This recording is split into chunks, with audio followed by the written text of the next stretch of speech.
Hello and welcome to the next episode of DRX versus the world, I guess. Or at least Pacific for now, because we're still not in Tokyo. But we're getting closer and closer. We're already qualified to playoffs, and I think we're looking pretty good to get that spot for Tokyo. But before we go into that, we have to talk about the next opponent, and that is gonna be the T1. And they're actually looking stronger than they had been looking in the past. The matches were shaky. Lately they're looking way better, but there are some things that DRX can do to counter them on some maps, and I would like to talk about the best map, and that's Lotus for T1. So as always, I prepared a report from all the matches, all the maps that I played so far in Pacific, and as you can see, Lotus has really good results. There's 61% win rate on attack and 69% win rate on defense on this map, which is very surprising. So in general, they are actually a team that is very balanced when it comes to attack speed, but Lotus is a little bit different. So we're gonna take a closer look at the Lotus and how they play it. So when you see there are early defensive positions, we're gonna first do it from this report, but then we're gonna break it down in the heat maps. They're actually very let's say aggressive towards the C long, as you can see in here position. Like, this is the first 20 seconds, so they take aggressively the space on C, not as much as on A, which is something very surprising because not many teams are actually having this approach, right? But the attack speed is something that I wanted to talk about a little bit more. So essentially, they have something that not many teams do, which is super fast attacks on A side. In first 15 seconds, they even plant on this side, and the reason why is that even possible is because they're running a very specific composition, that is Harbor, Jet, Killjoy, Sky, Viper. The combination of Harbor and Viper is very oppressive when it comes to denying vision, but it also allows them to plant safely in the cove, which, well, as you know, is a something that is being already used on many maps. So we're gonna talk about the defense first. This is the traces of how they move on the map in the entire defense half from those 3 maps that they played. So we're gonna isolate the first 5 seconds of the round to see the early movement. Now, there's something very unique about T1, how they play the defense, because not a single agent that they play in this game plays in one part of the map. So they're very, very flexible on how they play the map. So let's take a look at Harbor's position, how he plays on this map. You will see him in almost every single lane. He's gonna be on the C side, he's gonna be on the B side as well, he's gonna start as well on the A side too, because he's gonna use the Harbor wall in an aggressive way to make sure that they can take the space with the Sky. Like, for example, then we're gonna take Carper.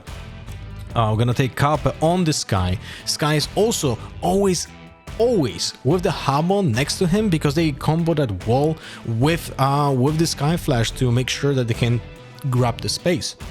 This is why they're also so aggressive on the C mound area over here that you're gonna see in a moment. So when you pair that with Munchkin playing essentially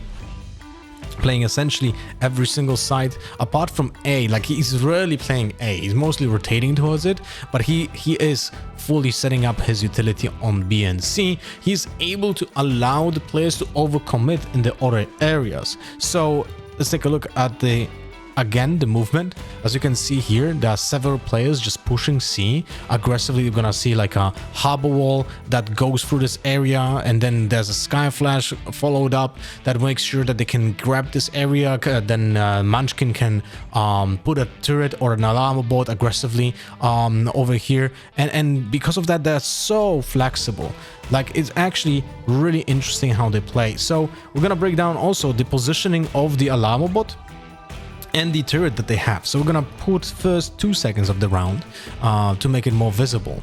Right here, you will see that the Alarm bot is essentially always set up in this location or in this location.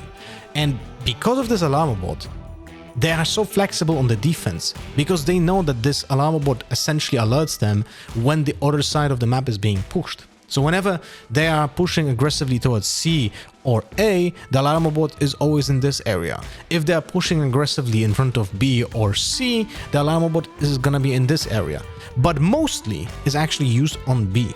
And one of the key factors in making sure that this flexibility can be destroyed by DRX during the attack round is using any kind of utility to spam this point to make sure to destroy that alarm bot at the beginning of the round.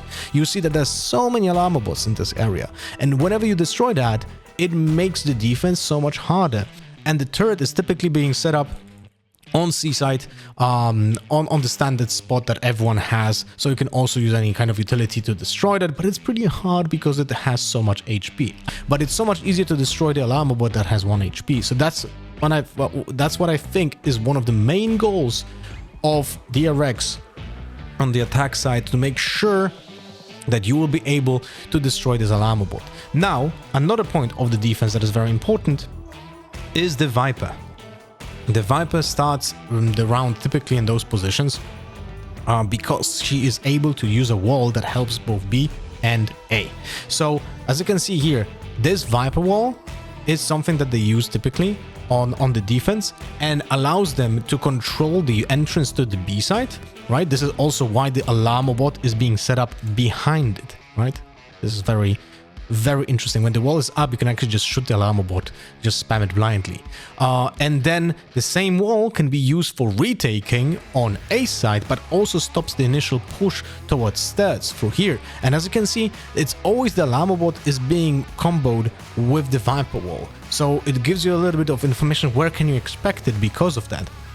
And very important to understand that this portion of the wall here allows you to stick the defuse while not being exposed to the tree area. So this is very interesting Viper wall that I really like how they use it, and it's one of the win conditions on the defense. So abusing this is very important for DRX while attacking. So now let's talk about the attack side, and this is very important because the Viper is very committed here to controlling this area of the map in the first place. As you can see, the violet color is the Viper. And she's gonna every round essentially start in this area, smoke off rubble to make sure that they can cross into this area and use the wall in either this fashion or this fashion. And that is something very annoying to defend against because it carves away so much of the map that you can stand on, and they can pre-fire the other angles that you will be expected to stand. So this point and this area over here, like this, is very dangerous to stand at because they just deny so much space for you to not stand at, and essentially they have a very aggressive opener towards the A side because of that. So how they play is like typically they actually attack. This is the entire attack half. We're gonna go into a heat map. I'm gonna turn off the smokes and the walls. Is essentially they typically attack towards the C or the A side and almost fully ignore the B entrance. So I feel like essentially shifting the defenses towards this side and this side of the map and completely ignoring B and just playing retake on B is the right approach against a team like T1 because of the full commitment that they do on the other sides of the map. And as you can see, we're gonna put on the traces again now on the mini map. There's not much stuff happening on the B side, so making sure that only like Sentinel's utility is controlling B is gonna be good enough for the early game to make sure that you can counter the aggressive pushes through those areas over here. And that is something that I feel DRX is very good at, so I wouldn't worry about controlling this space because there's just so much utility that you can use on this area early game to deny the possible pushes by essentially only Saya player, because the Jet is able to dash into rubble, but then she can be isolated, and that's gonna be one of the main goals as well for DRX to counter this attack towards the A site. Hope you enjoyed that. If you have any specific questions about the video or about any other team or about DRX, let me know in the comments. I'll be there to answer you back. Bye bye.